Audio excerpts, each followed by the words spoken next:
Hello friend, मा की रसोईमध्ये आपले खूप खूप स्वागत आहे. आज मी तुम्हाला ह्या पापड्या आहेत ज्वारीच्या, त्याचा चुरा झालाय.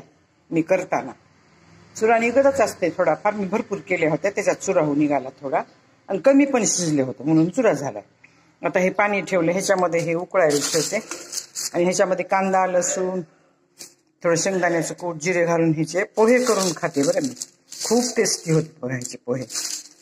आता ह्याला ना पाण्यामध्ये उकळायचं, चांगलं चांगलं शिजू द्यायचं आणि शिजलं की त्याला बाहेर काढायचं, गार पाणी टाकायचं त्याच्यावर. परत कांदा फोडणी टाकायचा, लसूण घालायचं, थोडी कोथिंबीर घालायची, जिरे, मोहरी, तेल, मीठ घालून ह्याला फोडणी द्यायचं आणि पोह्यासारखं खायचं.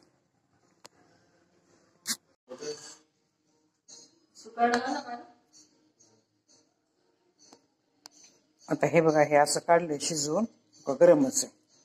आता ह्याच्यावर गार पाणी टाकायचं.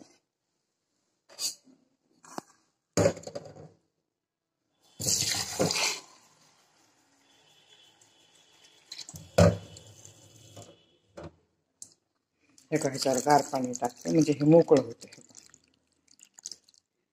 चांगले शिजले त्याचं पाणी काढून घ्यायचं. असं कुठं ठेवून टाकायचं म्हणजे पाणी निघते पूर्ण. ठेवले हे गार झाल्यावर झाडाला घालायचे म्हणून मी ह्या बकेटमध्ये ठेवते.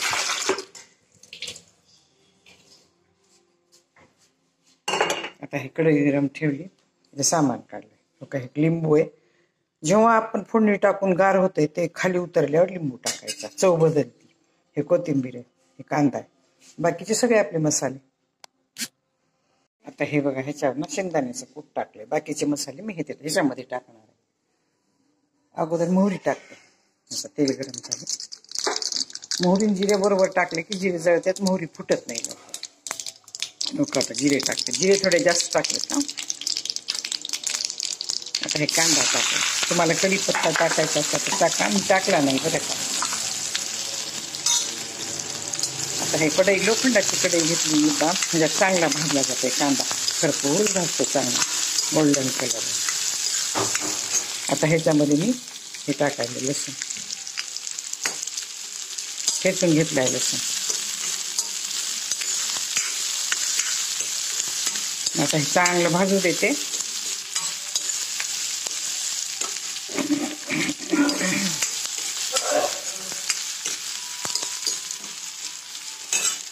हे चांगला लवकर भाजावं म्हणून ह्याच्यात मीठ टाकते थोडं. आपण मीठ टाकले हे लक्षात ठेवायचं.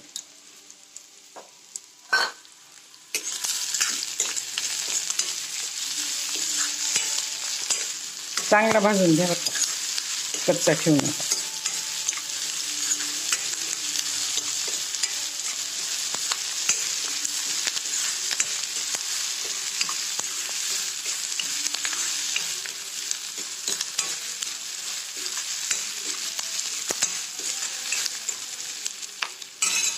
आता ह्याच्यामध्ये हळद, मिरची, तुम्ही हिरवी मिरचीचा ठेचा टाकू शकता, मी थोडी टाकणार आहे मिरची.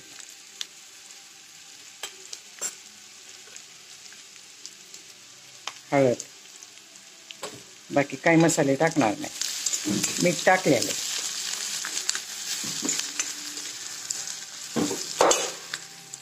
आता हे काही टाकायला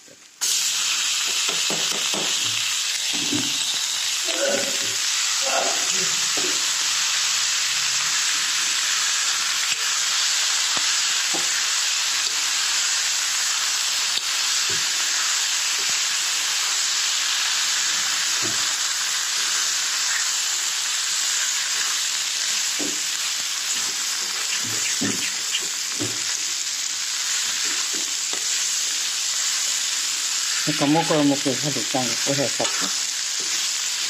तुम्ही साधी शेंगदाणे टाकू शकता बरं का, मी शेंगदाण्याचं कूट टाकलं, मला आवडतं म्हणून.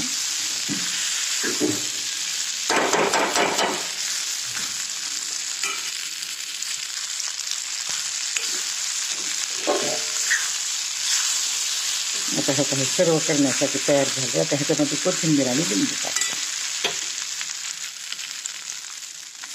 गार झाल्यावर लिंबू टाकायचं थोडं गार.